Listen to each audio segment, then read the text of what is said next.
Namaskaram, hardworking individuals. Once, Pandit Jawaharlal Nehru, in a very funny way, said, international relation is choosing between bad and worse.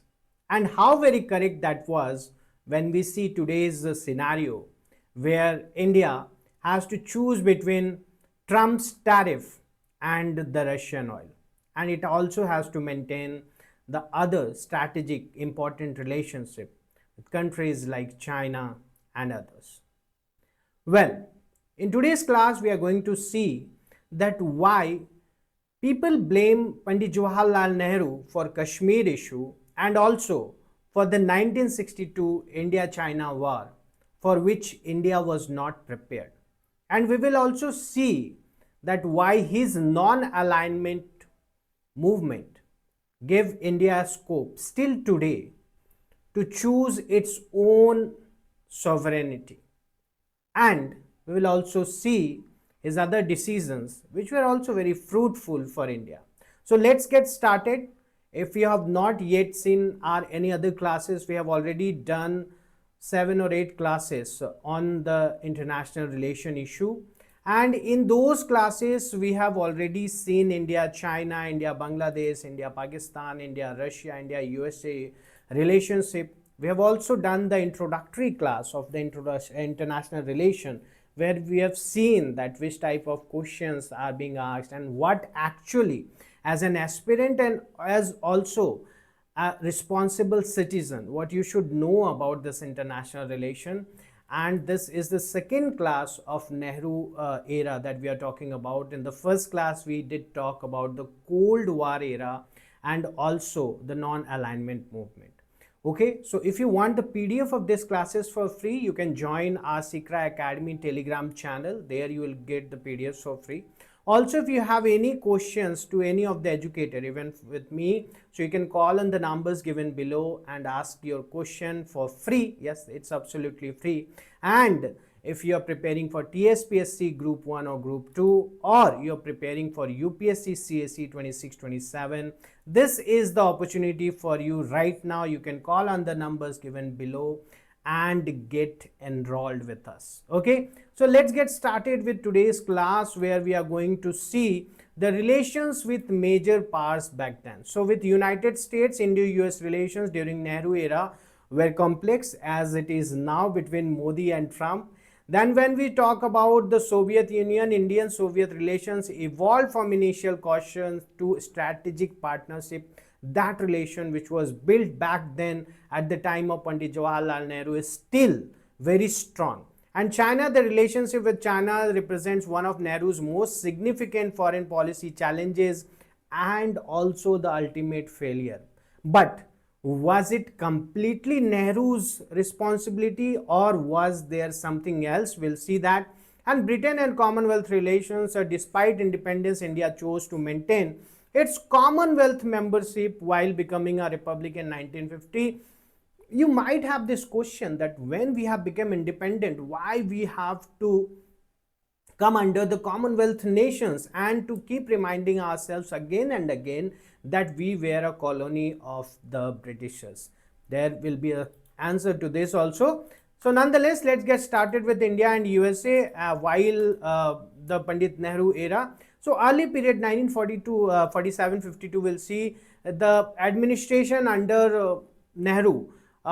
It was quite very non-aligned in its stance, and Secretary of State then Dean Atkinson described Nehru as one of the most difficult men with whom I have ever had to deal. Well, this reminds me of the very same statement which even Donald Trump would be using for Modi right now, because he would have thought that, you know, after imposing the 50% tariff, India will come begging at the doors of US saying that please uplift the tariffs and we are going to do a deal with you, but things are not happening in that way. Nonetheless, Nehru's refusal to join anti-communist alliance and his advocacy for China's UN membership irritated Washington. So these things were not in favor of USA, so obviously it's in against of them. And the US offer of permanent UN Secretary Council seat in 1950 was rejected by Nehru, who insisted it should not come at the cost of China. Okay. So, improving relations under President Kennedy, relations improved significantly. During the 1962 Sino-India War, the US provided crucial military assistance to India. So here if you want to pick up something which for which Nehru is blamed, you will see the US offer of a permanent UN Security Council seat in 1950 was rejected by Nehru. There were some other reasons also, but people who don't go into that much detail of it blame Pandit Jawaharlal Nehru for the fact that China got that UN permanent seat, but India could not get that seat in United Nations Security Council. Now let's moving ahead to the Soviet Union or the USSR, which later will be divided, and a large chunk of it will be called as Russia. Economic cooperation, if you see, the first Indo-Soviet trade agreement was signed in 1953, leading to significant Soviet assistance in India's industrialization, including the steel plants and technical expertise.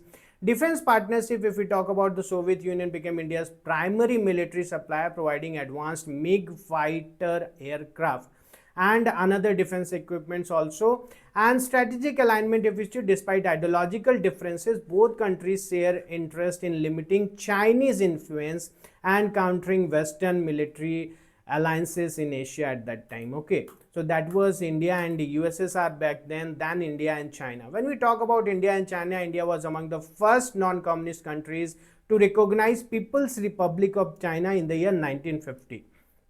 The relationship was symbolized by the slogan Hindi Chini Bhai Bhai. What does that mean? It means Indians and Chinese are brothers. And Nehru's historic visit to Beijing in October 1954 was initially held as cementing the ties between the two Asian giants. He met with Chairman Mao Zedong and Premier Zhou Enlai, discussing regional cooperation and peaceful coexistence. And this 1954 will also see a Panchsheel agreement was signed between India and China, where they talk about mutual respect for each other's territorial integrity and sovereignty, mutual non-aggression, mutual non-interference in the internal affairs, equality and mutual benefit, and also peaceful coexistence. And all this peaceful coexistence will settle down once we will meet in the wars of 1962. And here is something where you can sympathize with Pandit Jawaharlal Nehru, that he never saw that China can attack India. He always believed that he is having this good relationship with China, and this Hindi Chini Bhai Bhai, or the Indians and Chinese are brothers, he took it literally. And I am saying this to you because when he was informed time and again that Chinese troops are coming towards the border, Chinese army is going to attack over India, he did not get convinced until and unless things were really very bad. So he never saw it coming. That could have been because he believed a lot on the Chinese. Nonetheless, let's come to the Tibet issue. Tibet's historical status, if we see, Tibet functioned as an independent region for centuries, with its own culture, religion, that is the Tibetan Buddhism, and governance under the Dalai Lama. However, China claimed sovereignty over Tibet, citing historical sovereignty. It said that no, in historical form, it was a part of China. In 1950, the People Liberation Army, PLA, invaded Tibet at that time. And in 1951, the 17-point agreement was signed under duress, incorporating Tibet into the People Republic of China while promising autonomy, which was later violated. So, they said that the Tibet will be a part of People Republic of China, but Tibet will get the complete autonomy for itself. But then it was not to be in that way. A major revolt against Chinese rule broke out in Lhasa. It was crushed by China, which led to, this is very important, the Dalai Lama's escape to India, where he was granted asylum in Dharamsala, Himachal Pradesh. Now here is where India and China's relationship started to get strained. Now the establishment of the Tibetan government in exile in India also made it more worse if we talk about India and China. So the humanitarian role, India gave asylum to the 14th Dalai Lama and around 1 lakh Tibetan refugees at that time. Dharamsala became the headquarters of the Tibetan exile community. India allowed Tibetans to preserve their culture, religion and language. The diplomatic role, if you see, initially India tried to mediate between China and Tibet but failed. After the 1962 Sino-India War, India adopted a more cautious approach, recognizing Tibet as an autonomous region of China. India maintains the stance Tibet is part of China but supports genuine autonomy for Tibetans. Now, China's position, China considers Tibet an internal matter and opposes any external or international involvement. It accuses India of using the Tibet card by sheltering the Dalai Lama and allowing Tibetans to protest.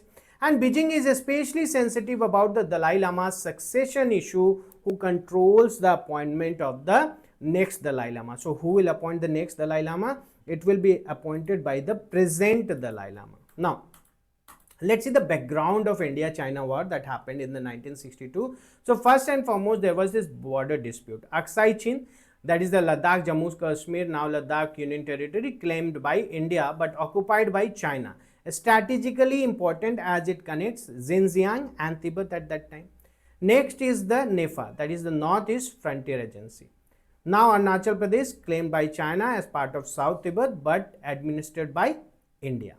Now you are seeing that both of them are opposite to each other. 1950, China occupied Tibet, pushed Chinese troops closer to India. 1959, Tibetan uprising, Dalai Lama fled to India. China accused India of interference. Now, after these two things are happening, in between also something has happened. What has happened? 1954, we have the Panchsheel Agreement where we talk about Hindi Chini Bhai Bhai.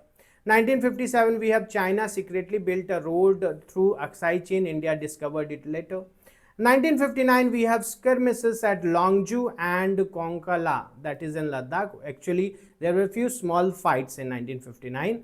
1960, we see Zhou and Lai visited India to negotiate, but talks failed at that time. This is how the things are building up. Now there will be this course of war. So Chinese attack, 20th October 1962, China launched simultaneous attack in both sectors. Western sector, that is Ladakh, Aksai Chin area, Chinese forces over an Indian post. Eastern sector, there is the Arunachal Pradesh, Chinese troops crossed the McMahon line and advanced rapidly. Now here is one thing that you should understand. All the problems that we are seeing in India with its neighboring countries, and most of the problems that you see in the world are given to the world by Britishers.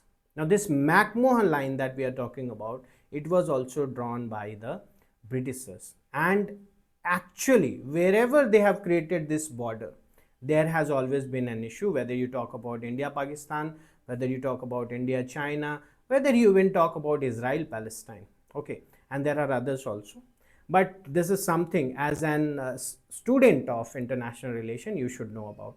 Major battles: Battle of Chipchap Valley, that's in Aksai Chin, China captured territory. Battle of Namkachu, that's in Nefa, India's 7th Brigade suffered heavy losses. The Battle of Sila, Bomdila, India was forced to retreat, Chinese captured Tawan. Now why actually? Were our forces not that competent? Our forces were competent, but there was no preparedness for the war. Okay, like poor military or preparation, Indian army lacked winter clothing, weapons and roads. Now you have to go and fight in Leh, you have to fight in Ladakh, which is like what it is said. It is said a cold desert. Okay, you have a lot of ice, you have a lot of snowfall over there. How are you going to survive there without the proper clothings? Okay, Nehru's forward policy also backfired, where setting up small military posts in disputed areas. This provoked China but without adequate support. You are provoking by making this posts over their military post, but you are not giving the post proper military support which was required. Intelligence failures underestimated China's strength. This is what I said you, that time and again it was came to knowledge of Nehru, but it was denied by him.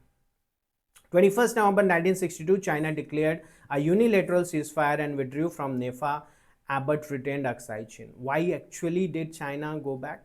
Because at that very time, Cuban Missile Crisis was happening. And when Cuban Missile Crisis was happening, at that time, we have already discussed Cuban Missile Crisis in our last class. You can go there and see it in detail. But at that time, both USA and USSR busy in their own affair. There could have been a nuclear war between them. And that is the time which was chose by China to attack over India. But as soon as the Cuban Missile Crisis ended, China also withdrew because it didn't wanted that either of USA or USSR come in support of India, and then it has to face them. So that was the reason why it was a unilateral ceasefire from the side of China. Now, what were the consequences of it? India's defeat shocked the nation, collapse of the Hindi Chini Bhai Bhai dream, obviously. Nehru's foreign policy credibility damaged. Defense Minister B.K. Krishna Menon resigned at that time, and India realized the limits of non-alignment and idealism. Territorial, if you talk about, China retained control over Aksai Chin, which it holds till today, and Nefa, that is Arunachal Pradesh, was vacated by China after the ceasefire. And international relation, if we talk about, India tilted towards the USSR and Russia for military aid. Now no more you can talk about the non-alignment in true sense. 1962 war laid the foundation of India's future alignment with Soviet Union for weapons, defense industry, and China-Pak ties strengthened in 1963 border agreement. Actually what happened, few parts of Kashmir, which obviously Pakistan has no legal control over, was shared with China and Pakistan together. That was the 1963 border agreement between China and Pakistan. Now let's see about India and UK at that time. So the London Declaration of 1949, under this agreement drafted by V.K. Krishna Menon, India accepted the British sovereign as a head of the Commonwealth while maintaining its republican status. Now Nehru believed Commonwealth membership provided economic and political advantage. Now this is very important. Why did we take this Commonwealth on us? Because it was believed by Pandit Nehru that economic and political advantages will be provided, particularly in maintaining trade relationship with Britain and the other colonial nations that were part of this Commonwealth. Now, it is also seen one thing very notable, that though India was under the Commonwealth, but it was not under the influence of Britain. How?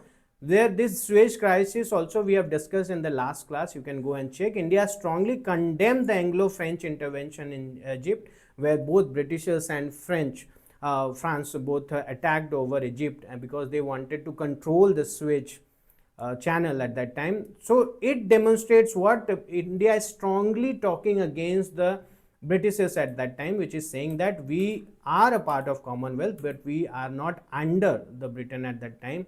And we'll also see the regional relations and neighboring countries, what were the relations back then. So India and Pakistan, if you see, the relationship was not good. It was never good. So after partition in 1947, we see India-Pakistan relation began with tensions. But leaders like Nehru and Pakistan's Liaquat Ali Khan pushed for cooperation to ensure the safety of the minorities. Diplomatic efforts, if we talk about, the Liaquat-Nehru Pact, Delhi Pact, was signed on April 8, 1950, aiming to protect religious minorities in both countries and also allow refugees to return to the disposed of property. But before that, there was already the dispute started with dispute over Kashmir, leading to the first India-Pakistan war in 1947-48. Now, for this war, why Nehru is always blamed? You have to understand one thing, that while Indian army was there, Indian army, if it would have got the chance, it would have taken every part of Kashmir back, and rather Indian army would have entered the Pakistan's area also. But Nehru took the things. After the ceasefire was announced, Nehru asked for UN's intervention, United Nations intervention, and he took it to the international level. Rather, it should have been solved between the two countries, and rather India should have taken its legal parts, but that was not done so. And for that, still today we see that people blame Nehru for this Pakistan occupied Kashmir thing. Different ideologies and political aspirations, especially as Pakistan develops as an Islamic state, leading to the administrative and economic changes back then. Now, Indo-Pakistani War of 1947-48, what was the origin? The conflict was the first war fought between India and Pakistan soon after their independence over the princely state of Jammu and Kashmir.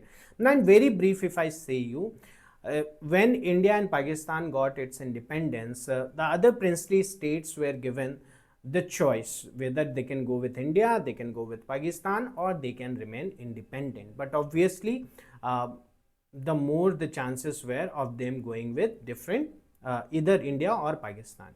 Raja Hari Singh of Kashmir chose that we are not going to go with India or Pakistan.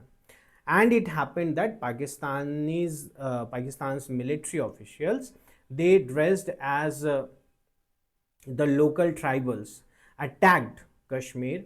And when Kashmir was attacked by the Pakistani tribals, or you can say the military dressed in tribal dresses, then Raja Hari Singh asked India, okay, so India obviously will say what? That you have to sign the accession treaty so that we have the control over Kashmir, and when we have the control over Kashmir, then we will obviously help you.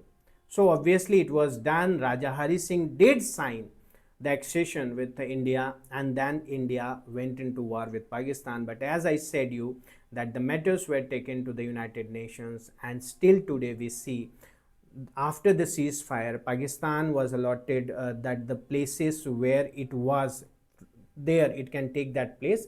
Actually, when ceasefire happens, what happens? Whoever is where, they can be there. They cannot come more further, but they are not also going to give the space that they have already occupied. So this is something that happened at that time. Now, in return for military help, Maharaja Hari Singh signed the instrument of accession on October 26, 1947, integrating Jammu and Kashmir into India. Indian troops were airlifted to Srinagar and fought fierce battles in Baramulla, Uri, Nausera, Poonch, and other strategic locations. After heavy fighting, the conflict ended with a ceasefire on January 1, 1949. The result was a stalemate. Neither side achieved a complete victory. India retained control over the majority of Jammu and Kashmir, while Pakistan held areas now known as Azad Kashmir and Gilgit-Baltistan. The ceasefire line became known as the line of control back at that time. So if you see here, we have tried to show you this area that we are seeing. This Pakistan tries to claim that this is Pakistan occupied Kashmir, or this is right now under the control of Pakistan, but actually it is whose part? It is the part of India.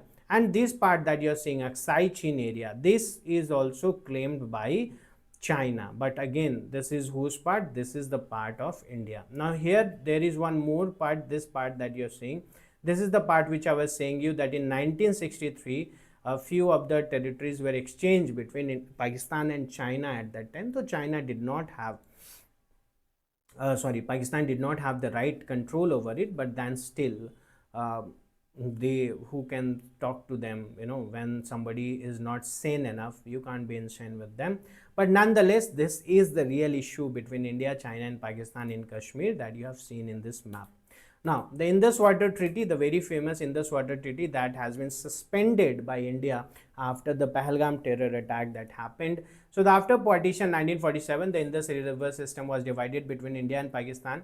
India disputes arose because headworks, that is the water control points, were in India and canals went into the Pakistan. Pakistan had a fear that India could cut water supply, that India has done now. Several negotiations led to the World Bank intervention. So, we have this David Lilienthal. This David Lilienthal was an America's, and later he will be pushed by Eugene Black, that is the World Bank president. After long talks, the treaty was signed in 1960. The Indus River system has 6 main rivers, where we have western rivers given to Pakistan, Indus, Jhelum and Chenab, and eastern rivers, that is Ravi, Bias and Satluj, as given to India. Full rights over eastern rivers, Ravi, Bias, Satluj, for drinking, irrigation and power generation, and limited use of western rivers, that is western Indus, Jhelum and Chenab, for non-consumptive use only. But right now this is suspended, that you should know. Okay, now India and Nepal both had very friendly relationship. India-Nepal Treaty of Peace and Friendship signed in 1950.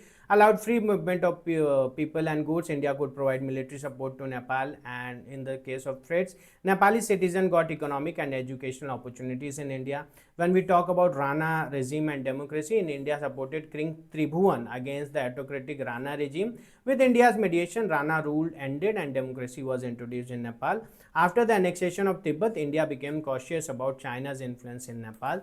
This is also something that you should keep in mind. Next is India and Bhutan. 1949 Treaty of Friendship between India and Bhutan before Nehru's tenure, but shaped his policy. Bhutan agreed to be guided by India in foreign affairs, and India respected Bhutan's sovereignty. So both respect each other. Now Nehru's 1958 visit to Bhutan, he became the first Indian PM to visit Bhutan, reassured Bhutan of India's respect for its independence, and helped Bhutan begin modern development with Indian aid. And again, after the China war, India will be quite apprehended for Tibet also, Bhutan also, sorry. And next is Sri Lanka, Indian Tamil problem. So again, this problem is created by Britishers. Again, I am saying Britishers always, if you see there is a problem in international world, it has been created by Britishers 99% of the time.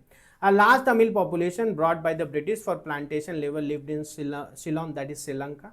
They were denied citizenship rights because they were not the citizens of Sri Lanka. Nehru opposed their wholesale disenfranchisement and sought a just solution. So obviously, what here Nehru will talk about, has to talk about from the India's perspective. So 1954 Nehru-Kotlewala agreement discussed the Tamil issue but remained unresolved. Later, Shastri Bhandar-Naike Pact in 1964 after Nehru's death partially settled it. So the general relation friendly but not very deep in Nehru's time as the Tamil issue dominated. Both countries worked within the Commonwealth. What about the India and Myanmar? Again, Nehru and Burmese leader UNU had cordial relations. Both were founding members of the non-alignment movement at that time. India and Burma worked to settle border demarcations peacefully. A large Indian population lived in Burma, that is merchant, worker, clerks. In the 1950s, anti-India sentiment rose and many Indians were expelled or forced hardship. Nehru took a cautious approach, prioritizing good relations with Burma while protecting Indian interest also. Now let's see the India and Africa leadership in decolonization area. So anti-apartheid leadership will be there. India was the first country to be apartheid to the United Nations. This is something that you should know. Educational support, Nehru established a scholarship program for African students with about 600 African students studying in Indian University by 1965. Africa Fund, India provided financial and political support to the liberation movement through the Action for Resisting Invasion, Colonialism and Apartheid Fund, and also the Bandung Conference which happened in 1955, very famous. India played a central role in organizing this landmark gathering of Asian and African leaders who laid the foundation of Third World Solidarity. Last but not the least, here is a question for you. Out of the Europeans, which European ruled or lived in India for the longer period of time? Which were the Europeans which lived in India for the longer period of time? So the liberation of Goa represented a significant departure from Nehru's emphasis on peaceful solution. Diplomatic efforts for over a decade, India pursued diplomatic channels to secure Portuguese withdrawal from Goa, imposing economic blockage and severing diplomatic relations in 1953. So Operation Vijay in December 1961 successfully ended 451 years of Portuguese colonial rule in just 36 hours with minimal casualties. International response, while Western nations condemned the action, most developing countries supported India's anti-social stance. When we talk about the success of Nehruvian policy, what it is, first and foremost, that strategic autonomy, non-alignment allowed India to maintain independence from both Cold War blocs and also secure assistance from both superpowers. Third world leadership, India emerged as the leading voice of developing nations, culminating in the non-aligned movement. Peaceful conflict resolution, India's mediation efforts, particularly during the Korean War, demonstrated its commitment to international peace. And decolonization support, India's consistent support for independence movement earned its respect and influence across Asia and Africa. Now, if there is something good done, there will be some limitations and failures. China policy, 1962 border war was exposed the naivety of Nehru's approach to China and severely damaged India's international prestige. Kashmir's stalemate in the unresolved Kashmir conflict with Pakistan remained a persistent source of regional instability. Military preparedness, the emphasis on peaceful coexistence led to the neglect of defense modernization as exposed during the 1962 war. And the inconsistent application, the differential response to the Hungarian crisis. What was this Hungarian crisis? There, India did not say anything because Soviet was involved, and it was seen that now India is not non-aligned, rather India is aligned a bit towards the Soviet, and that is why you talk about the limitations of non-alignment. So in conclusion, what we can say? Conclusion, we can say one thing, that Nehru tried his level best in the foreign policies, and there are few of the policies which were carried by him, which fruit still we can see that it's there. And there were some mistakes which were committed by him, like the mistakes of Kashmir issue, the 1962 India-China war, that were something which could have been avoided. But from my side, if you see, I think he must have tried. Leader of his level, it could not be that he would not have tried. But sometimes international relations don't work on what you wish, rather it also depends on what the other person is wishing for. And you can see that right now, while we are seeing that India wants to have good relations with USA, but USA and Donald Trump are imposing 50% tariff on India. Whether India want it or doesn't want it, for the sake of Indian citizens and for the basic energy security of Indians, we have to buy the Russian oil no matter what. So sometimes it does not depend on us, it also depends on the other country which is in the context. And that we can see the Nehruvian legacy of independent foreign policy adapted to the contemporary realities continues to guide India's approach to international relations in the 21st century, demonstrating the enduring relevance of his vision for India's role in the world affairs. So with that, we have come at the end. If you are preparing for the examination, these questions can be very important for you. So which of the following principles are part of the Pencil Agreement between India and China? Well, all of the above should be the correct answer. You can see the explanations. Next question, India adopted non-alignment during the Cold War. India was a founding member of the NAM. Yes, both again seems to be correct. Next question, China, Pencil Agreement, Soviet Union, Trade, Defense, Pakistan, Kashmir conflict, UK. Commonwealth members, 1A, 2B, 3C, 4D should be the correct answer. Next question, India condemned the Anglo-French Suez intervention but did not condemn Soviet suppression of the 1956. This we have just seen, that's correct. India's position was influenced by Cold War strategy. This is also correct. So both A and R are true, and R is the correct explanation of A.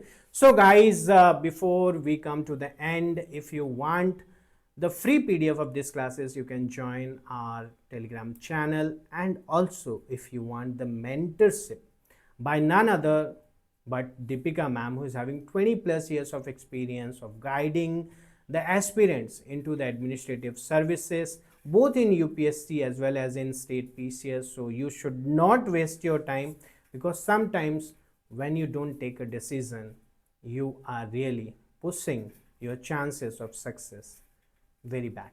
So with that views, once again, thank you so much. We'll meet again if you subscribe and keep working hard. Today or tomorrow, you will be successful. Thank you so much.